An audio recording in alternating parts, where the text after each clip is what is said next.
What challenges do distributed teams face that co-located teams may not face? So some of the things we've been talking around, how do you build trust? How do you hold each other accountable? How do you handle conflict? How do you do that when you're not always face to face, right? Well, naturally, it feels like, if you and I go to coffee every day and something goes wrong, we're probably going to talk about it over coffee. Yeah. Whereas if someone's on Skype or Zoom and we only talk about things when we're in meetings, we don't have those natural come together moments where we can talk about things. So then, if we're holding each other accountable and I have to ping them on the computer or call them on the phone and be like, hey, I want to talk about what went, it's a little bit more difficult. Yeah. To be able to have that conversation. Also, things like trust, what makes up trust, those components of trust, those, we know the feeling of when we trust someone.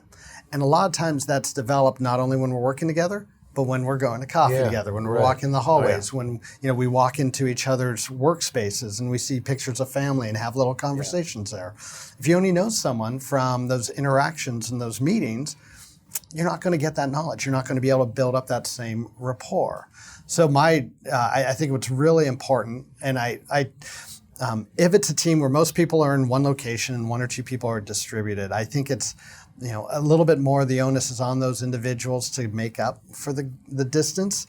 But if I'm the leader of that team, I'm going to make sure I'm going to be reaching out to those people as much as I would reaching out to you and asking you to coffee. Yeah. Reach out to them and find out a little bit more about them. Spending the time to get to know them becomes even more important. The things we've been talking about, trust, accountability, conflict, commitment, those are things that are a lot easier to hide when you're not in the same location. Yeah. And it's harder to validate as well. So again, spending more time, having agreements around what are the behaviors, what do these things look like when we have conflict.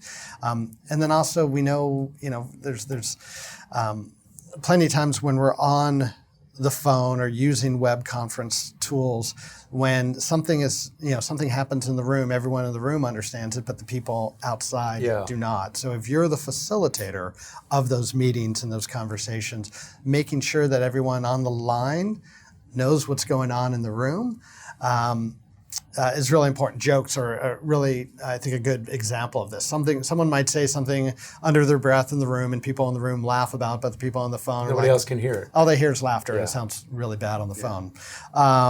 Explaining what went on, I think, does two things. One, it lets them in on the joke. Mm-hmm. Two, it makes sure everyone in the room realizes, there's other people on the phone. So it sort of creates awareness as well as hopefully building that connection.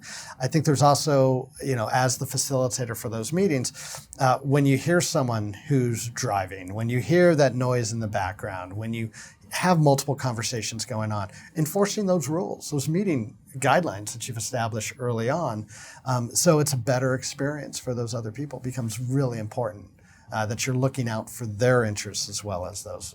Yeah, it creates a sense of inclusion and connectedness.